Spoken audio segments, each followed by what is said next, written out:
Hi guys, welcome to Valvenessay. நம்ம இன்னைக்கு topic எப்படி அடினியம்ல இருந்து சீட்ஸ் இருக்குன்னு சொல்லி நம்ம இன்னைக்கு பார்க்க போறோம்.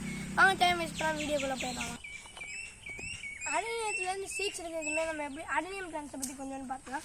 அடினியம் பிளான்ட்ஸ் பாத்தீங்கன்னா டெசர்ட் பிளான்ட்ஸ் நம்ம இப்போ 10 நாள் ட்ரிப்பு போட்டு போனான்னு வச்சுக்கோங்களேன். போனோம் 10 நாள் போயிட்டு நம்ம ஊருக்கு போயிட்டு வரோம் 10 நாள் ஆகும். அப்படியே இருந்தாலும் கூட தண்ணி ஊற்றாம கூட இருக்கும். இது ரொம்ப ஈஸி மெயின்டெனன்ஸ். பார்த்தீங்கன்னா இதோட ஹைலைட்டு இதோட ஃப்ளார்ஸ் தான். பார்த்தீங்களா எவ்வளோ அழகாக இருக்குன்னு தெரியும் நினைக்கிறேன். அடினியம் பிளான்ட்ஸோட ஸ்பெஷலிட்டி இதோட கேலக்ஸ் தெரியும் பார்த்தீங்களா? இந்த 2 இது மாதிரி போகுது பார்த்தீங்களா, யூ மாதிரி. இதோட பேர் தான் கேலக்ஸ். இதில் நம்ம ஈஸியாக போன்சாய் பண்ணிக்கலாம். இப்போ பார்த்தீங்கன்னா இந்த அடினியம் சம்மர் டைமில் அதிகமாக பூ பூத்து தான் நம்ம அதுலேருந்து சீட்ஸ் எடுக்க போகிறோம். இப்போ நம்ம சீட்ஸ் எடுக்கிறது எப்படின்னு சொல்லி நம்ம பார்க்கலாம் வாங்க. நம்ம இன்னைக்கு இப்போ இதான் சீட்ஸு பார்த்தீங்கன்னா தெரியும் உங்களுக்கு, தெரியுதா? இது இதோட காய். இப்போ இது ஒரு பழம் மாதிரி இருக்கும், பழம் மாதிரி. இப்போ இது காய் வெடிச்சிரும். கொஞ்ச நாள் வெடிச்சோடனே இதுக்குள்ளே இருக்குது பார்த்தீங்களா? இது உங்களுக்கு தெரியும் பாருங்க. இது ரொம்ப வெயிட்லெஸ்ஸாக இருக்கும், ஈஸியாக அதனால் பறந்துடும். இப்போ தெரியுதுன்னு நினைக்கிறேன். ஈஸியாக இருக்கும், ரொம்ப ஈஸியாக பறந்துடும். அதனால் நம்ம வெடிச்சோடனே இது பறக்கக்கூடாதுங்காண்டி இந்த மாதிரி நூல் சுற்றி வச்சுருக்கோம். வெடிக்க கொஞ்சம் நாள் ஆகும். வெடிக்க நாளைக்கு நம்ம இப்போ நூல் சுற்றி வச்சுருக்கோம். இப்போ இதுலேருந்து ஒன்று எடுத்துக்கோம் பாருங்கள். அதை இப்படி எடுத்துட்டு பார்த்தீங்கன்னா நடுவில் இருக்குது பார்த்தீங்களா, சைடில் இருக்க இந்த மாதிரி இந்த காட்டன் மாதிரி இருக்குல்ல, இதெல்லாம் தேவை இருக்காது. அதனால் அதை பிச்சுவோம். இதையும் பிச்சு இப்படி போடலாம். இந்த ஒரு ஃப்ரெஷர் கூட இல்லாமல் பிச்சுங்க. பிச்சுட்டு இது அப்படி போட்டுடணும். இதே மாதிரி தான் நம்ம ஒவ்வொன்றுக்கும் பண்ண போகிறோம். இப்போ நம்ம இப்படி பிச்சு ஒரு விதையாக நம்ம எடுக்கணும். எடுக்க கொஞ்சம் ஈஸியாக தான் இருக்கும் ரொம்ப.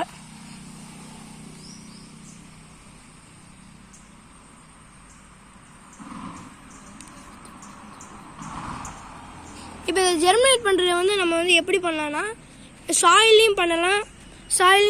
கோகனட் டஸ்ட் இருக்குது பார்த்தீங்களா, அதில் கூட பண்ணலாம் நம்ம. இதான் சீட்ஸ். பார்த்தீங்கன்னா குட்டி குட்டியாக அந்த நடுவில் மிடில் இருக்கும் பார்த்தீங்களா? இந்த 2த்துக்கும் நடுவில் ஒன்று இருக்கா, இதாக இருக்குது பார்த்தீங்களா? இதுதான் சீட். இதை இப்போ நம்ம இப்படி 2ஐயும் இப்படி பிச்சு இது மட்டும்தான். அது இது எதுவுமே யூஸ் ஆகுது. நல்லா இருக்கும் போது நம்ம ஜெர்மினேட் பண்ணுறது நம்ம சாயிலையும் பண்ணலாம். நம்ம ஜெர்மினேட் பண்ணுறதுக்கு நம்ம கோகனட் வேஸ்ட் இருக்குது பார்த்தீங்களா, அதுலேயும் பண்ணலாம், நம்ம சாயிலையும் பண்ணலாம். இது க்ரோத் ஆக கரெக்டாக 30 days ஆகும்.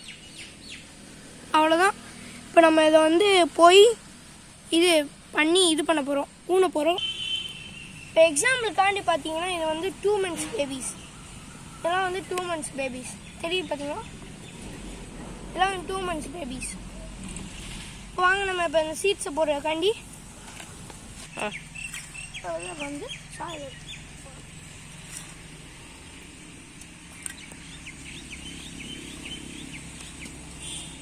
இந்த சாயில பார்த்தீங்கன்னா நான் டஸ்ட்டும் கம்போஸ்ட்டு அப்புறம் சாயில் போட்டு வச்சுருக்கேன்.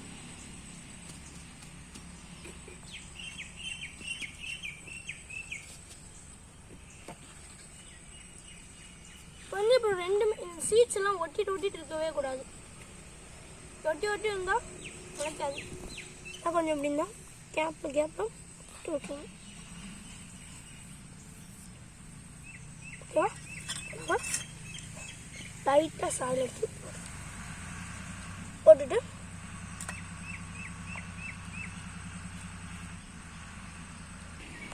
இந்த வாட்டர் ஊற்றிட்டு நம்ம இப்போ நம்ம இதில் போய் வாட்ரு போர் பண்ணிட்டு இந்த ஷேடர் பிளேஸில் போய் நம்ம வச்சிடலாம். ஷேடர் பிளேஸில் வச்சுருக்கோம். இப்போ கொஞ்சம் தண்ணி ஊற்றிடலாம், ரொம்ப ஊற்றிடக்கூடாது.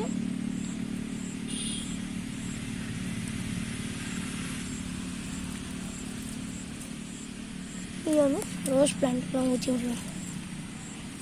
அதான் இது நம்ம இப்போ வந்து ரொம்ப வாட்டரிங் பண்ணிடக்கூடாது, ரொம்ப வாட்டரிங் ஊற்றாமல் ரொம்ப கம்மியாக ஊற்றக்கூடாது, கரெக்டாக மெயின்டைன் பண்ணணும். நம்ம இப்போ இதை வந்து நம்ம 30 days கழிச்சு பார்க்கலாம். இந்த வீடியோ உங்களுக்கு பிடிச்சிருந்தா மறக்காமல் லைக் அண்ட் சப்ஸ்கிரைப் பண்ணிடுங்க.